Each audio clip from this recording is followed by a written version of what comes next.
कदापि नहीं रह पाएगा, क्योंकि हम सांस ले रहे हैं तो वायु की, हवा की जरूरत हमें पड़ती है और प्रत्येक जीव को पड़ी है।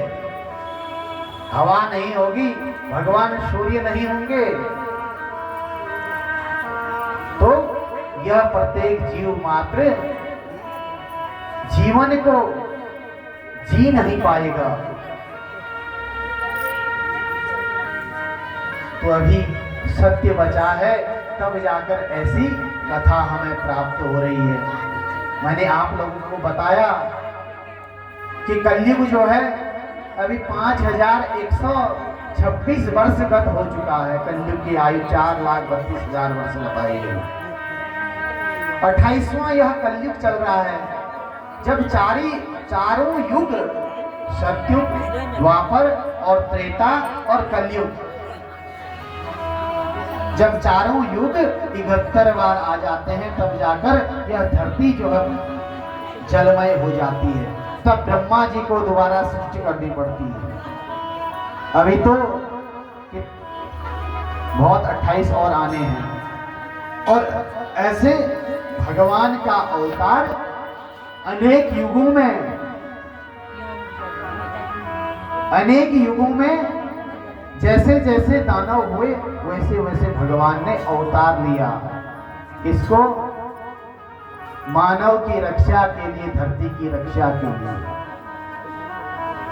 तो आदरणीय सज्जनों, माताओं, कल हमने कथा में सुना श्राद्ध देव और श्रद्धा की कथा, जो उनके पुत्र कामना पत्नी के मन में थी, लेकिन होता के कहने पर पुत्री दीयताम, पत्नी के कहने पर होता ने जो आहुति डाली है, वह आहुति क्या पड़ी है? पुत्री के लिए पड़ी है। और श्राद्ध देव चाहते थे कि हमारा पुत्र हो। अब यहाँ इला का जन्म हो जाता है और वशिष्ठ जी ने इला को फिर पुरुष बना डाला, सुदुम्न बना डाला। और सुदुम्न जाते जाते वह हिमालय की तलहटी पर पहुंचा, जिस वन को भगवान शंकर ने श्राप दे रखा है। पार्वती जी के कहने पर वन विहार कर रहे थे, इतने में ऋषेश्वर आए चल के और देख लिया। माता बड़ी लज्जित हो गई और माता ने भोलेनाथ को कहा, हे पतिदेव कुछ तो करिए। तो उस समय श्राप दे दिया उस वन को ही, जो इस वन में आएगा वह आज से पुरुष होगा तो स्त्री रूप में परिवर्तित हो जाएगा। तो फिर जब सुदुम्न फिर दोबारा इला का जन्म हुआ, बुद्ध चंद्रमा का जो पुत्र है उनके साथ विवाह हुआ। और विवाह होते हुए गृहस्थाश्रम में इला रहने लगी। बहुत समय बीत जाने पर जब अपना पूर्व वृतांत स्मरण हुआ, तो फिर कुलगुरु वशिष्ठ के पास जाती है। और कुलगुरु वशिष्ठ के पास जब गई तो अपना सारा दुख का कारण बताया कि मैं कैसे स्त्री रूप मैंने धारण किया, यह मैं जान नहीं सकती। आज फिर वशिष्ठ जी ने इसी परम आराध्या भगवती का स्तंभन किया और फिर इला को पुरुषत्व प्राप्त हुआ। तो यह देवी की कृपा है कि जो जिस भाव से इसका भजन करता है, मनन करता है, चिंतन करता है, वह अवश्य प्राप्त करता है। और दूसरी कथा हमने हयग्रीव अवतार की सुनी। हय माने घोड़ा, ग्रीव माने उसकी गर्दन। एक हयग्रीव नाम का दैत्य हुआ और उसने मांगा कि मेरे जैसे शरीर वाले से मेरी मृत्यु हो।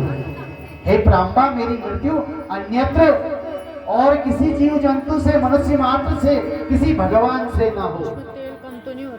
तो देवी ने तथास्तु कह दिया और एम शब्द का उच्चारण करते हुए जप करने लगा। और भगवती प्रांबा इसमें ही प्रसन्न हो जाती है। देखो भक्त क्या होता है? अज्ञानी होता है। भक्त को ज्ञान नहीं होता है, और ज्ञान भी आ गया तो अहंकार अपने अंदर नहीं लाना चाहिए। क्योंकि पराम्बा कहती है अगर अहंकार से पूजा करेगा, गर्व से पूजा करेगा, उस पूजा को भी मैं स्वीकार नहीं करती हूं।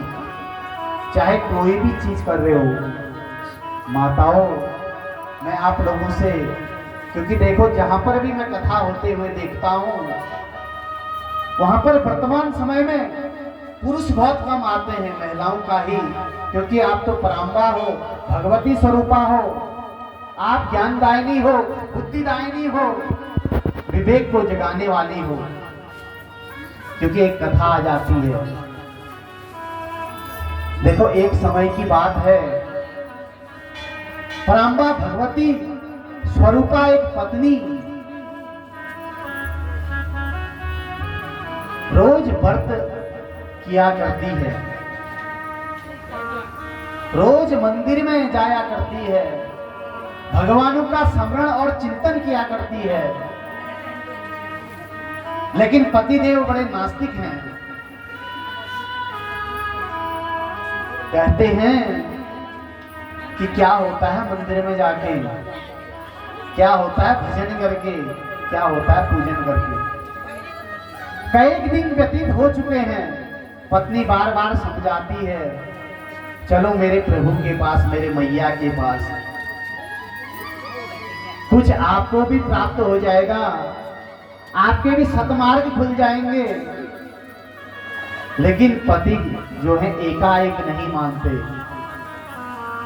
श्रीमन नारायण नारायण नारायण, श्रीमन नारायण नारायण नारायण, श्रीमन नारायण नारायण नारायण, श्रीमन नारायण नारायण नारायण, श्रीमन नारायण नारायण नारायण, श्रीमन नारायण नारायण नारायण, श्रीमन नारायण नारायण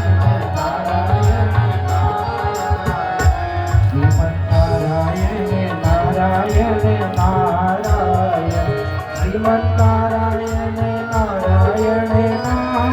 नारायण, श्रीमन नारायण नारायण नारायण, श्रीमन नारायण नारायण नारायण,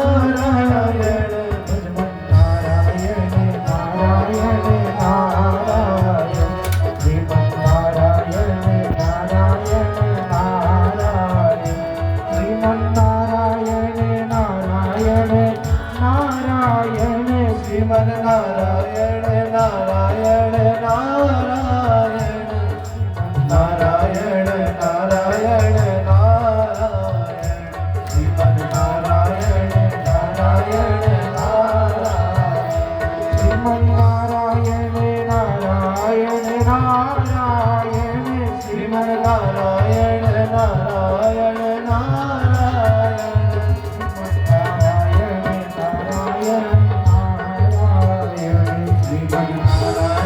नारायण नारायण, श्रीमन नारायण नारायण नारायण। बोले नारायण भगवान के। तो देखिए जब पति पत्नी के बार बार कहने पर एकाएक पतिदेव नहीं मानते हैं, अब पत्नी के ही व्रतों के प्रभाव से, और प्रभाव किसका होता है? इसी देवी का होता है। बड़ी है तो भगवती पराम्बा ही है। ब्रह्मा विष्णु महेश को जब कष्ट आया, देवताओं को जब कष्ट आया, तो इसी पराम्बा का स्तवन किया है, इसी भगवती का भजन किया है। और भगवती का भजन करते करते भगवती पराम्बा ने इनके दुखों को मिटाया है। तो आज पत्नी जो है बड़ी समझाती बुझाती, बहुत वर्ष बीत चुके हैं। अब एक दिन करते करते पत्नी के व्रतों के प्रभाव से ही पतिदेव भी मान गए। बोला आज हम घर में सत्यनारायण भगवान का पूजन करते हैं और उनकी कथा को सुनते हैं। हे पतिदेव, आप भी व्रत कर लीजिए। आप व्रतों के प्रभाव से देखो पतिदेव की बुद्धि थोड़ा सा ठीक होगी। आया पूर्णिमा का दिन, आया पूर्णिमा का दिन, कृपया करके आप बोलेंगे नहीं। माताएं शांत से आइए आप लोग। वार्ता तो फिर 5 जैसे बज जाते हैं, फिर वार्ता करने का ही अवसर है पूरे दिन। आपने हमको 3 जो घंटे दिए बड़े प्रेम पूर्वक दिए। मेरा सोचना है आप परम्बा भगवती साक्षात मेरे लिए देवी स्वरूपा हो।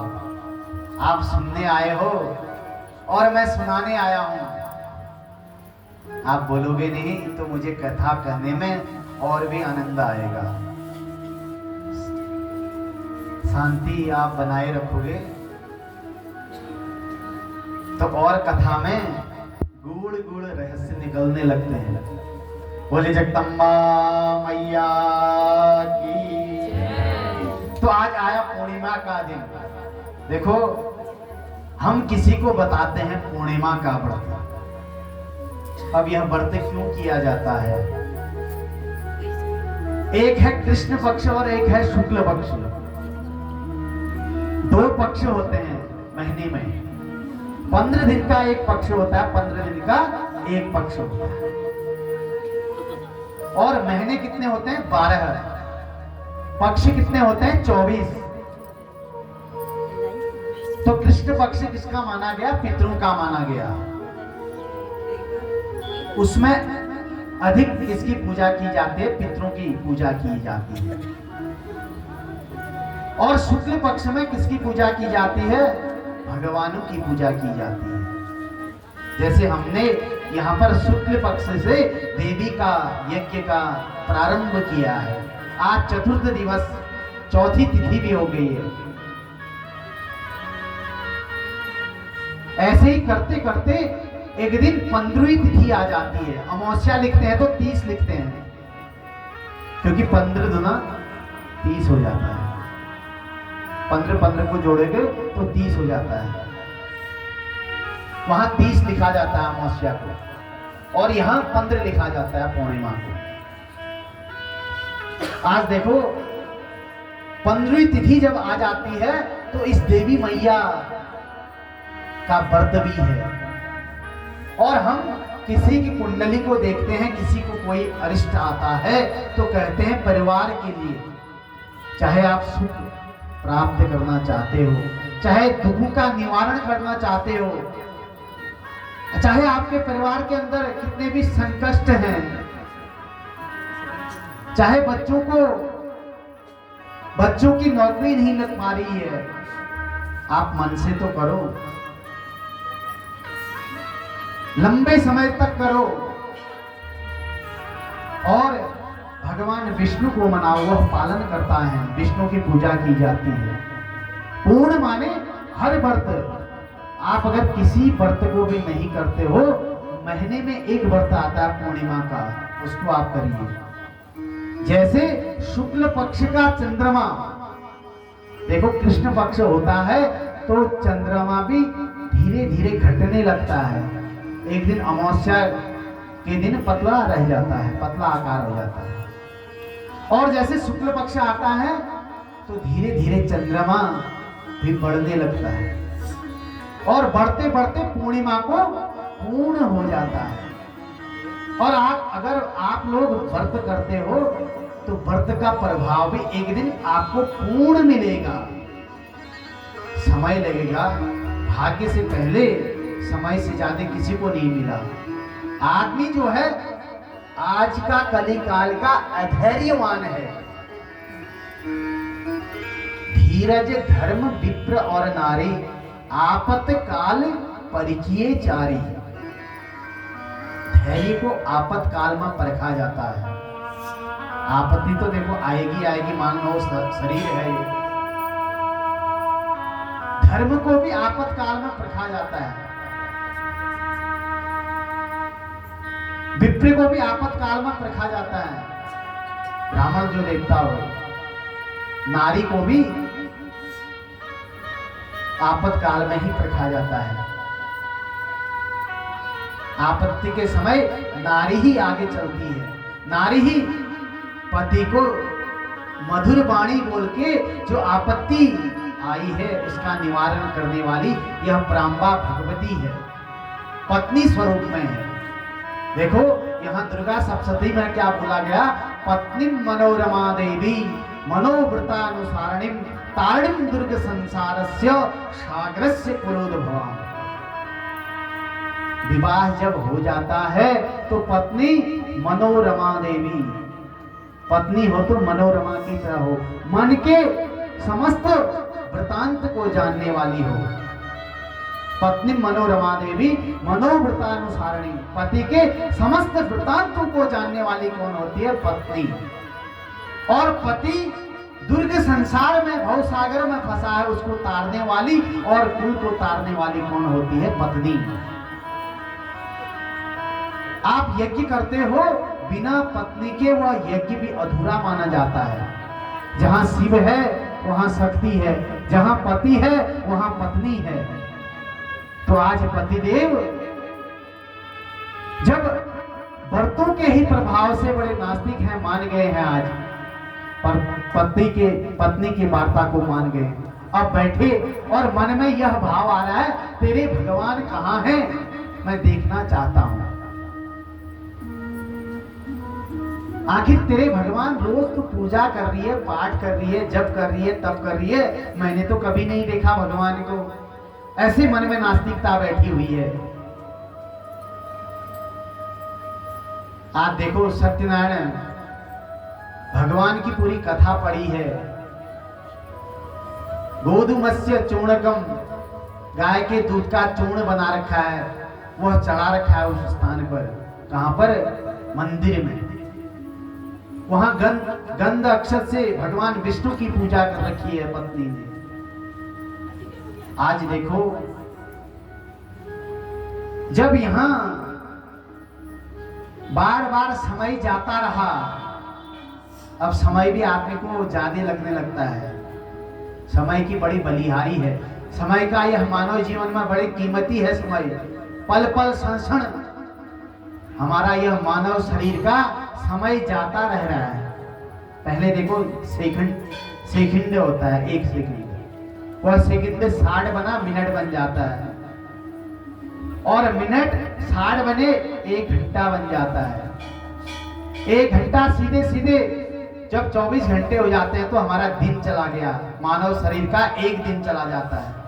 वैसे 24 घंटे हो जाते हैं तो एक दिन चला जाता है। यह पता नहीं चलता है कि कब हमारा समय चला गया। ऐसे आज पति देव को लगा बड़ा लंबा समय हो गया। अब जब लंबा समय हो गया, कथा में भी आप लंबा बैठ जाते हो। संगीत का सहारा क्यों लिया जाता है कथा में? क्योंकि भक्तों को निद्रा आने लगती है, या तो आप कथा के भीतर बहुत अत्यधिक घुस जाते हो, ध्यान मग्न हो जाते हो, तो भक्त को नींद आ जाती है, या तो फिर इधर उधर ध्यान है तब नींद आने लगती है। तो आज यहां आधी रात हो चुकी है, पति और पत्नी दोनों बैठे हैं भगवान के इंतजार में, कब आएंगे कब आएंगे कब आएंगे।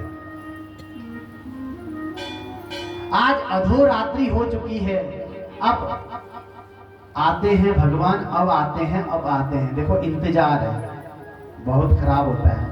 कहीं पर हम इंतजार किसी का करते हैं तो लगता है कि कहाँ गया होगा व्यक्ति। गाड़ी का ही मानो, आप इंतजार करते हो तो कैसा लगता है कि समय तो बहुत हो गया, अभी तक आया नहीं, या आए नहीं, या किसी व्यक्ति विशेष का इंतजार कर रहे हो तो तब भी लगता है कि अभी तक क्यों नहीं आए, कहां चले गए। तो आज इंतजार करते करते अधोरात्रि बीत चुकी है, तो तेरे भगवान कहाँ हैं, अभी तक आए नहीं। तो दोनों को, पति और पत्नी को क्या आगे, या देवी सर्वभूतेषु निद्रा रूपेण संस्थिता नमतस्ये नमतस्ये नमतस्ये नमो नमः। यह भगवती का ही एक स्वरूप निद्रा में भी आती है हमारी। हमें सुंदर नींद आती है। तो जो सोते समय इस परंबा का ध्यान करेगा उसको नींद भी अच्छी आएगी। क्योंकि मैंने कल बताया कि इसका सार 18,000 श्लोकों का सार सिर्फ एम शब्द से ही क्या हो जाता है, मनुष्य तर जाता है। फिर 9 अक्षर हम बोल देंगे तो जो कामना होती है मन में वो अवश्य पूर्ण होती है। एम ह्रीम क्लीम चामुंडा, ये बिच्छे प्रत्येक दिन आपको बता रहा हूं 9 अक्षर में ही 9 रूपों में ही भगवती छिपी है। आज चौथे रूप में पहुंच गई है, कल तृतीय रूप में आई। चंद्राकार, जैसे घंटी होती है वैसे चंद्र आकार है भगवती के माथे पे। आज कूष्मांडा, ब्रह्मांड के अंदर भगवती विराजमान है।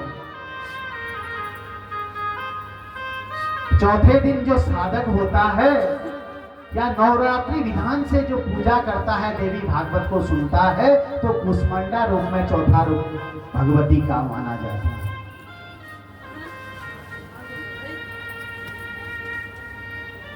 तो भगवती पराम्बा सबके कल्याण को करने वाली है। आज यहाँ देखो दोनों पति और पत्नी का भी कल्याण कर रही है। किस रूप में? निद्रा रूप में। दोनों को नींद आ जाती है। अब यहां से आए चूहे, जो बनाया गया था प्रसाद, कुछ खा गए और कुछ गिरा गए। अब भगवान आप मानते हो किस रूप में है भगवान? किसी भी रूप में हो सकते हैं। देखो आपने गणेश जी को देखा है, देखा गणेश जी को, उनका वाहन क्या है? मूषक, चूहा है ना। तो भगवान का वाहन अगर चूहा है तो हम उसकी पूजा भी तो करते ही हैं। क्या करते हो, नहीं करते हो? जहां पर गणेश जी की मूर्ति पे तिलक लगाते हो, आप चूहे पे भी तो लगाते हो, क्योंकि वो भी तो भगवान स्वरूप में ही किसी का अगर वाहन है, जब भगवान की पूजा कर रहे हैं तो उसकी वाहन की भी पूजा करेंगे। वह भी हमारे लिए क्या है? भगवान ही है। अब यहाँ जैसे ही चूहे खा के गए तो यहाँ कुछ प्रसाद गिरा भी गए। अब यहाँ जब दोनों की पति और पत्नी की नींद खुली है तो पत्नी ने उस समय कहा है, देखो हमारे भगवान तो है ही, आ भी गए, खा भी गए और कुछ गिरा के भी गए। तो उस समय पति को बड़ा विश्वास हो गया, आखिर भगवान हैं। कब आते हैं खाने के लिए? भी कहा ना उन्होंने, कब आएंगे भगवान खाने के लिए, कब इस प्रसाद को खा जाएंगे। तो वहां खाया प्रसाद चूहों ने, और यहाँ विश्वास किसको हो गया? पतिदेव को हो गया, आखिर भगवान हैं। कुछ तो खा गए और कुछ गिरा भी गए। उस दिन से पति का जो ध्यान है वह भगवान की ओर आस्था बढ़ गई है। हाँ, वास्तविक में भगवान है। देखो हम पूजा करते हैं, पाठ करते हैं, जप करते हैं, तीर्थ करते हैं, या कोई भी भगवानों के निमित्त यात्रा कर रहे हैं, तो हमारे मन में विश्वास और आस्था है, तभी तो हम जा पा रहे हैं। अन्यथा जब विश्वास नहीं होगा तो हम किसी मठ और मंदिर में नहीं जा पाएंगे। विश्वास ही सबसे बड़ा है भगवान को भजने के लिए। विश्वास से हमें भगवती प्राप्त हो जाती है। जब हम विश्वास नहीं करते हैं तो हमारे लिए कहीं भगवान नहीं है।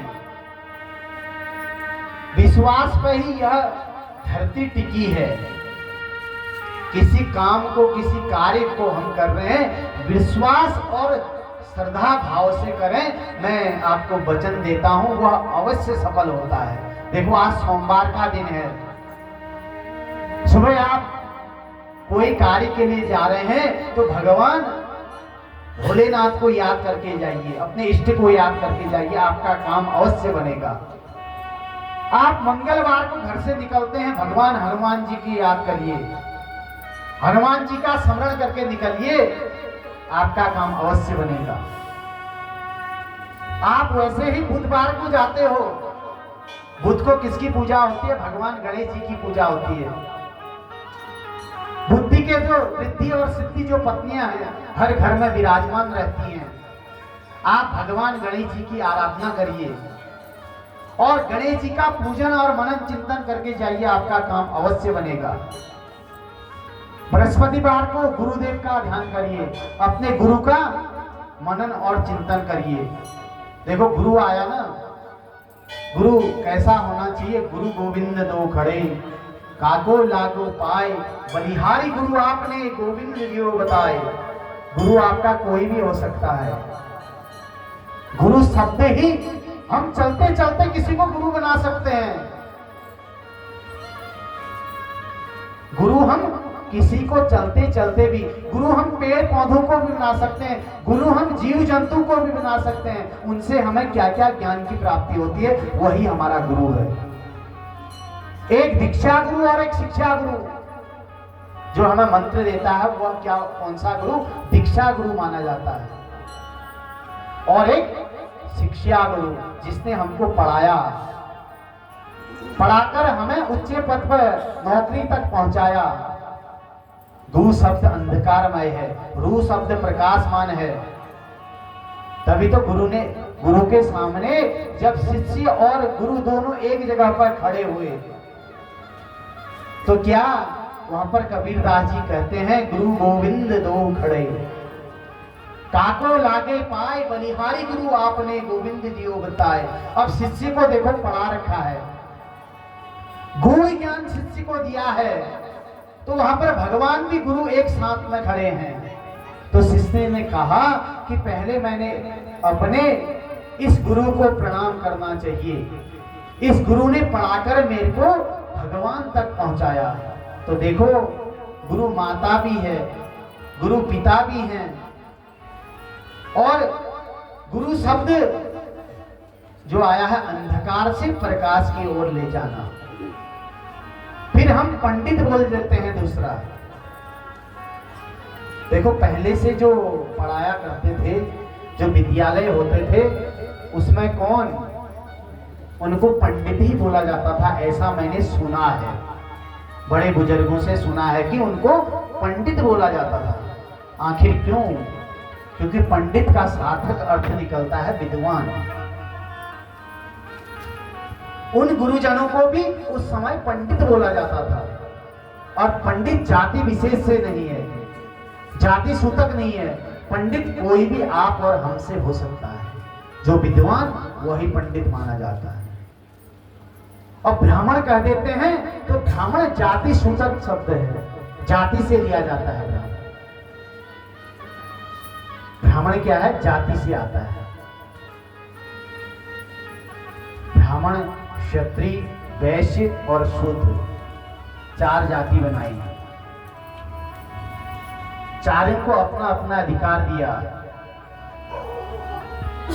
और वेद कहते हैं ब्राह्मणो शमुखमा सीदबाहु राजन्यः कृतः उरुतवस्य जतवैश्यः पदिव्यांगं शूद्रो अजायत।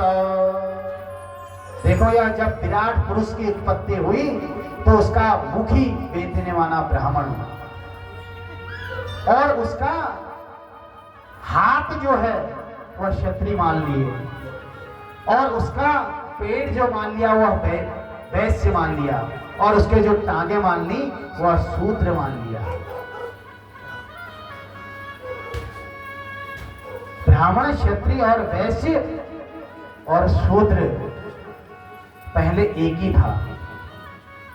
फिर उसके बाद धीरे धीरे जातियां बनने लगी, जातियों में परिवर्तन हुआ। तो ब्राह्मण तीसरा शब्द मैं ले रहा था। कल मैंने आप लोगों को चार चीजें बताई। कहीं पुराणों में सुनोगे धर्म, अर्थ, काम, मोक्ष, भक्ति, भक्त, भगवंत, गुरु, चतुर्थ नाम बपो एक। हर चीजें चार आती हैं, यहाँ पर भी चार चीजें आई। एक गुरु का मैंने आपको व्याख्यान दिया, उसके बाद पंडित का दे दिया, उसके बाद ब्राह्मण का। ब्राह्मण कौन है? वेद कहता है कि प्रत्येक व्यक्ति का मुख जो है ब्राह्मण है, क्योंकि यह मुंह ही राहु माना जाता है ग्रहों में लिया जाए तो। और मुंह से नीचे का जो स्थान है, गर्दन से नीचे का स्थान है, वह केतु माना जाता है। क्यों ऐसा आप लोग कहोगे, क्यों? मान सहित विष खाए के शंभु भये जगदीश, बिन मान अमृत पीवे राहु कटावे शीश। देखो समुद्र मंथन हुआ, समुद्र मंथन से हमने 14 रत्नों को प्राप्त किया है। गौ माता निकली, देवताओं ने उसे अपने आप ग्रहण किया है कि हमारे यज्ञ कार्य के लिए यह काम आएगी। कामधेनु निकली है, 14 रत्न निकले हैं, और एक तरफ देवता लगे और एक तरफ दानव लगे। मुंह की तरफ दानव लगे हैं। मद्रांचल पर्वत और वासुकी नाग की नेति बनाई है। मद्रांचल पर्वत को लाए हैं देवता और समुद्र में मंथन करते जा रहे हैं। और मुंह की साइड सांप के किसको लगा रखा है? राक्षसों दैत्यों को लगा रखा है। और पूंछ की साइड देवता लगे हैं और मथ रहे हैं। कैसे मथ रहे हैं? जैसे घरों में पहले माताएं मट्ठा मथा करती थी। और मथते मथते सर्वप्रथम क्या निकला? कालकूट विष निकला है समुद्र मंथन से। और वह विष जब निकला, संपूर्ण पृथ्वी में हाहाकार मचने लगा। ब्रह्मांड पूरा उस विष से हिलने लगा। भगवान त्राहिमाम त्राहिमाम करने लगे, अपने अपने स्थान को छोड़ने लगे। तो भगवान शंकर ने उस विष को पी डाला। आपने चाहे कैलेंडर के माध्यम से देखा होगा, भगवान शंकर को एक नाम उनका नीलकंठ है। बोले नीलकंठ भगवान की जय। क्योंकि उनका कंठ जो है, कंठ माने गला नीला पड़ा है। तो एक नाम भगवान शंकर का नीलकंठ भी पड़ा। क्योंकि इसलिए पड़ा क्योंकि भगवान शंकर ने समुद्र मंथन के समय विष को पी डाला। और उससे जो बूंद मात्र पीते समय, जैसे हम पानी पीते हैं, आप कल्पना करो तो एक बूंद पानी का कभी मुंह से नीचे गिर जाता है। ऐसे भगवान शंकर के मुंह से एक बूंद पानी का जो है, विष का जो है, धरती पर गिर पड़ा। और उसी से सांप आदि जो बने, जहरीले जीव जंतु जो बने, उसी विष से बने। अगर पूरा ही विष अगर धरती में गिरा होता, क्या आप और हम लोग धरती में होते? कदाचित नहीं। तो उसी समय समुद्र मंथन के समय ही जब अमृत निकला तो आकाश मार्ग में देवता भी चले और दानव भी चले उस अमृत के कलश को ले जाते हुए। और आकाश में ही लड़ाई होने लगी। देखो श्रीमद् भागवत में आता है, आज इन तीर्थों को हम पवित्र क्यों मानते हैं? आखिर हरिद्वार में चले जाते हैं तो हर की पेड़ी में ही स्नान करने का विशेष महत्व क्यों है? क्योंकि उसी समुद्र मंथन से जो अमृत का कलश निकला, तो एक एक बूंद इन मुख्य स्थानों में, जहां जहां कुंभ मेला लगता है, मुख्य स्थान है, उन स्थानों में गिरा है। तब जाके गंगा का महत्व माना गया। और वहां पर स्नान करने मात्र से आदमी जिस कामना को लेकर जाता है, वह उसकी कामना पूर्ण होती है। देखो समुद्र मंथन के समय ही अमृत निकला। और देवताओं ने चाहा पहले हम पिए, दानवों ने चाहा पहले हम पिए। और चलते रहे, आकाश मार्ग में उड़ते रहे और अमृत की बूंद गिरती रही। और इन्हीं स्थानों में गिरी जहां जहां कुंभ मेला लगता है। अब कुंभ मेला माने जब देवगुरु बृहस्पति कुंभ राशि में जाते हैं, 12 वर्ष में कुंभ एक बार आता है। भगवान बृहस्पति जब कुंभ राशि में जाते हैं तब जाके पूर्ण कुंभ माना जाता है। इस बार आप लोगों ने देखा होगा प्रयाग में कुंभ लगा था। प्रयागराज में कितने लोग गए प्रयागराज में इस बार? देखो सभी लोग आप प्रयागराज गए हैं। कहने का आश्रय यह है कि यह भी ज्ञान गंगा है। देखो इसमें ज्ञान आ जाता है तो वही गंगा स्नान के फल को हम यहीं बैठे बैठे प्राप्त कर सकते हैं। यहीं बैठे बैठे उस प्रयाग, कोई वहां जा नहीं पाता है तो वह फल देवी भागवत सुनने से भी आदमी वहां स्नान करने के फल को प्राप्त कर सकता है। यह महात्म्य में आप लोगों ने सुना। तो देखो यहाँ पर करने का आश्रय यह है कि राहु ने अपने शीश को कटा दिया और केतु जो है धड़ से नीचे बने, क्योंकि उन्होंने अपमान देवताओं का किया और देवताओं की लाइन में विष किसको पीने के लिए विष पीना था, उन्होंने अमृत पीने को चल दिए देवता, क्योंकि उतना तप उनके अंदर नहीं था और अपना स्वरूप बदल लिया। अपना स्वरूप को बदलते हुए देवताओं की लाइन में बैठे हैं और यहाँ भगवान विष्णु ने अपने मोहिनी रूप को रखा है,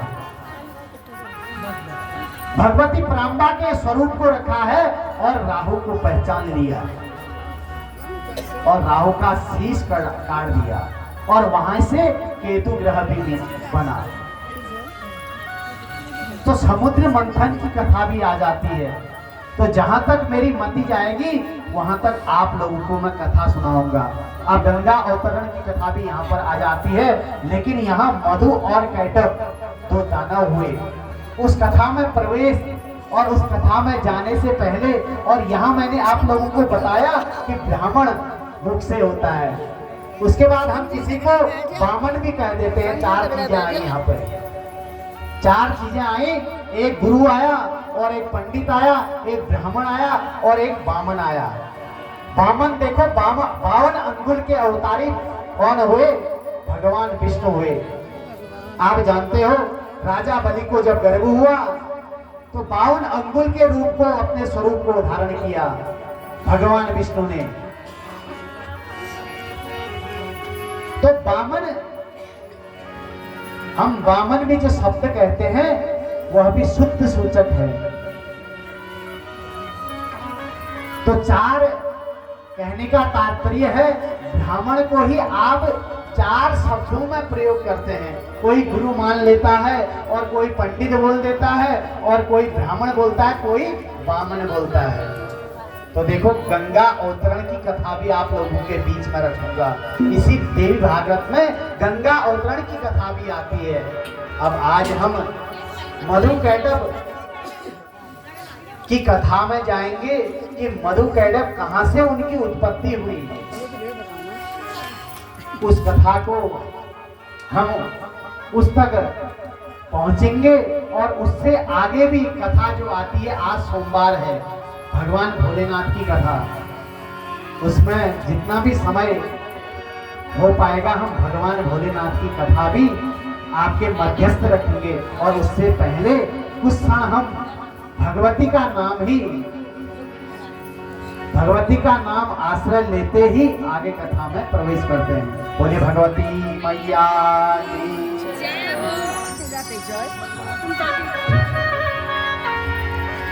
हर जन्म में मैया तेरा साथ चाहिए, हर जन्म में मैया तेरा साथ चाहिए। शर्त मेरी मैया तेरा हाथ चाहिए, शर्त मेरी मैया तेरा हाथ चाहिए।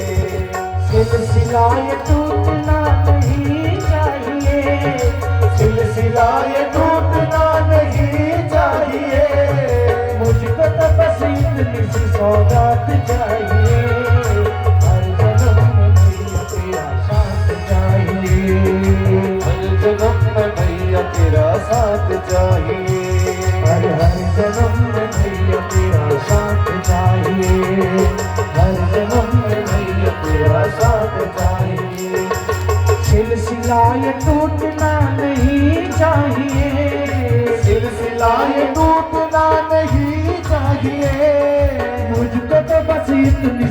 सौगात चाहिए। हर जन्म में भैया तेरा साथ चाहिए। हर जन्म में भैया तेरा साथ चाहिए।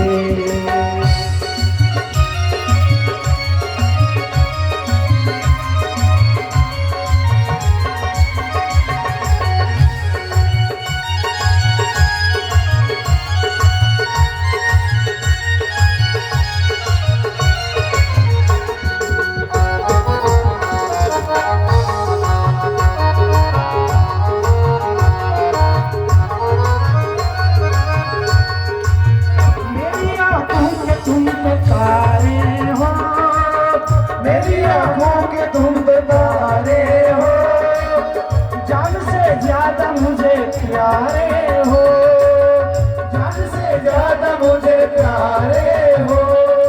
दिल में तेरे भाव के जज्बात चाहिए, दिल में तेरे भाव के जज्बात चाहिए। हर जन्म में भैया तेरा साथ चाहिए। हर जन्म में भैया तेरा साथ चाहिए। सिलसिला ये टूटना नहीं चाहिए, सिलसिला ये टूटना नहीं चाहिए।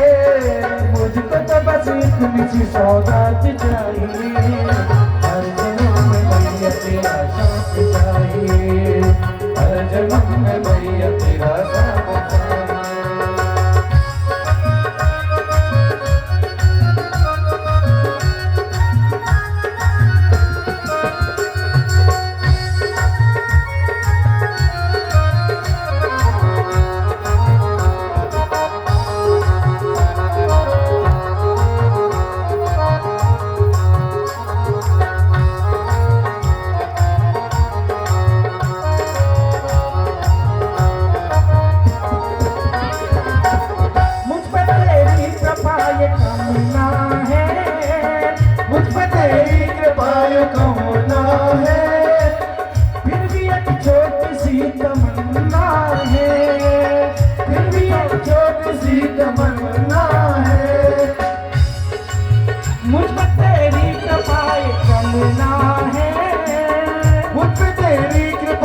तमन्ना है,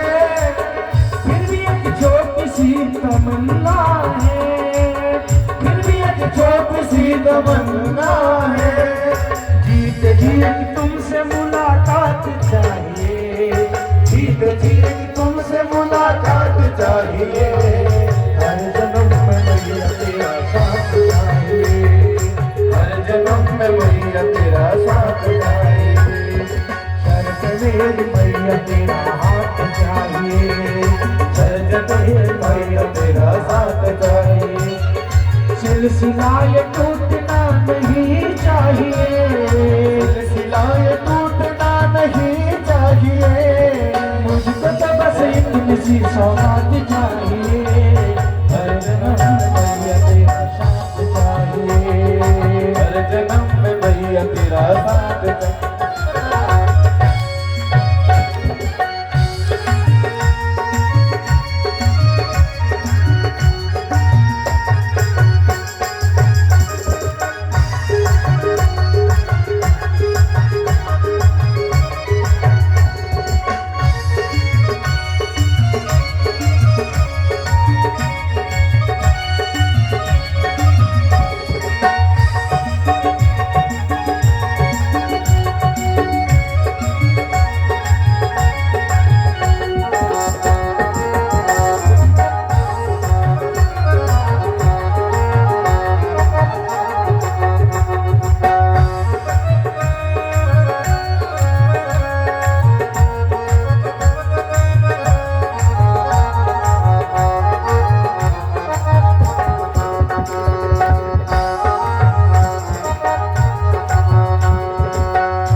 तुम बसाए हो, मेरी दुनिया के तुम बसाए हो।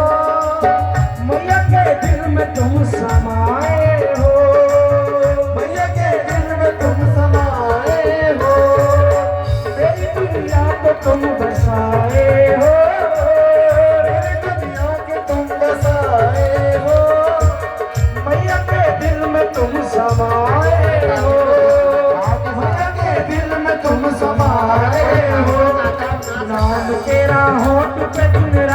चाहिए, नाम तेरा हो तो पे दिन रात चाहिए, तुझको तेरे तेरा हाथ चाहिए, सर पे मेरे मैया तेरा हाथ चाहिए, सिलसिलाए टूटना नहीं चाहिए, सिलसिलाए टूटना नहीं चाहिए, और सर पे मेरी मैया तेरा हाथ चाहिए, हर जगह में मैया तेरा साथ चाहिए, हर जगह में मैया तेरा साथ चाहिए, सर पे मेरी मैया तेरा हाथ चाहिए, सर पे मेरी मैया तेरा हाथ चाहिए, सिलसिलाए टूटना नहीं चाहिए, सिलसिलाए टूटना नहीं चाहिए, मुझको तो बस इतनी सी सौगात चाहिए, हर जन्म में मैया तेरा साथ चाहिए, हर जन्म में मैया तेरा हाथ चाहिए, हर जन्म में मैया तेरा हाथ चाहिए, हर जन्म में मैया तेरा हाथ चाहिए, भगवती मैया की।